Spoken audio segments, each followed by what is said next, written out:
پرہیز یقیناً دوا کی جڑ ہے، پرہیز کر پھر اپنی روح کی طاقت دیکھ۔ وسوسوں سے پرہیز کر، اس لیے کہ ان جھاڑیوں میں شیر چھپے ہیں۔ جب تک روٹی نہ ٹوٹے طاقت کب دیتی ہے؟ جو شخص آفتاب جیسا چہرہ نہ رکھتا ہو وہ نقاب کی طرح رات کے سوا کچھ نہ چاہے گا۔ جو فقیر غیر کا پیاسا ہے وہ ذلیل اور بے وقوف ہے اور بھلائی سے خالی ہے۔ جب میں اللہ کے ساتھ ہوں تو ہر چیز عبادت کرتی ہوئی دکھائی دیتی ہے۔ اگر تو خدا پر توکل رکھتا ہے تو کام بھی کر، اس کے بعد خدا پر بھروسہ کر۔ صرف پیسہ ہی رزق نہیں بلکہ عقل، ادب، اولاد اور علم بھی رزق ہے۔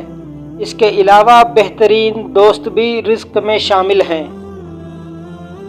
چمگادڑ در حقیقت سورج کی نہیں بلکہ اپنے آپ کی دشمن ہے۔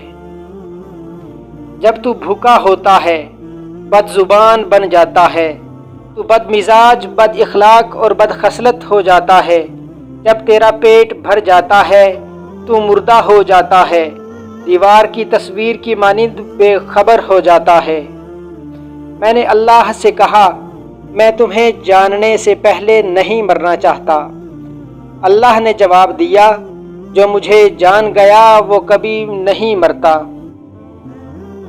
اچھی صورت دل کو متاثر کرتی ہے جبکہ اچھی سیرت روح کو۔ کرامت ہمارے اندر ہے اور ہم باہر تلاش کرتے ہیں۔ جیسے پانی چاند اور ستاروں کی عکاسی کرتا ہے ویسے ہی جسم، دماغ اور روح کی عکاسی کرتا ہے۔ آپ کے دل میں ایک موم بتی ہے جو جلنے کے لیے تیار ہے۔ آپ کی روح میں ایک باطل ہے جو بھرنے کے لیے تیار ہے۔ آپ کو محسوس ہوتا ہے، کیا آپ نہیں جانتے؟